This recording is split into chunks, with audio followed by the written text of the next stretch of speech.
Welcome to our series on ADA 2022. Please note that this video uses a text-to-speech voices.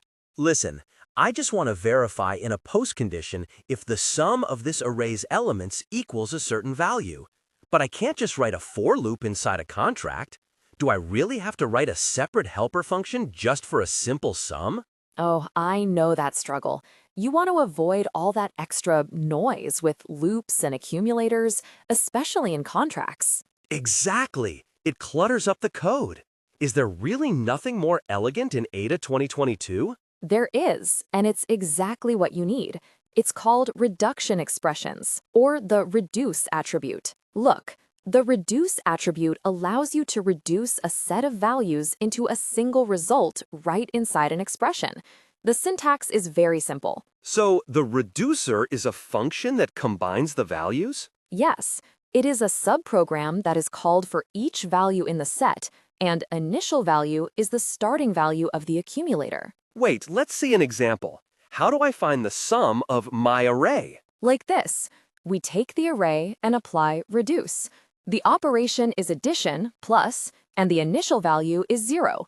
No more loops or temporary variables. Wow, that's really clean. But hang on, what if my accumulator is some large data structure or a vector? If I return a new value with a function at every step, won't that involve a ton of unnecessary copying? You're absolutely right.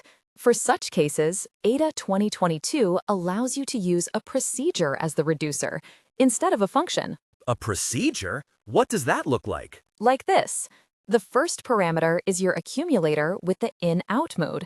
Instead of creating and returning a new object, the procedure simply updates the existing one in place. Oh, that changes everything. Here, vectors.append is a procedure. It takes an empty vector and efficiently adds elements to it one by one without creating copies of the vector. Wow, that is really clean. But does it only work with arrays and vectors? That's the best part. No, it works with all containers and even with iterators enclosed in square brackets. So I can generate values on the fly and reduce them immediately? Exactly. Imagine you need the sum of powers of 2 from 0 to 3. Here, we create a sequence of values using for j in and immediately apply reduce to it. That's a true functional programming style. This is perfect for my problem with contracts. Yes, that's one of the main benefits. You can use it in pre- and post aspects, making specifications much clearer without creating unnecessary functions. Cool. Any limitations or tips? 1. Data types.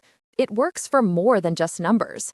You can use it for logical operations like and or even for your own types if you define the appropriate reducer function. 2. Readability. Even though it's powerful, don't stuff logic that is too complex inside the reducer. If the logic is complicated, it's still better to move it into a named function. 3. Related features. It complements quantified expressions perfectly, which were introduced in ADA 2012. Thanks. I'm going to go rewrite my contracts. This will make the code much cleaner. Good luck! And in the next video, we'll talk about something interesting too.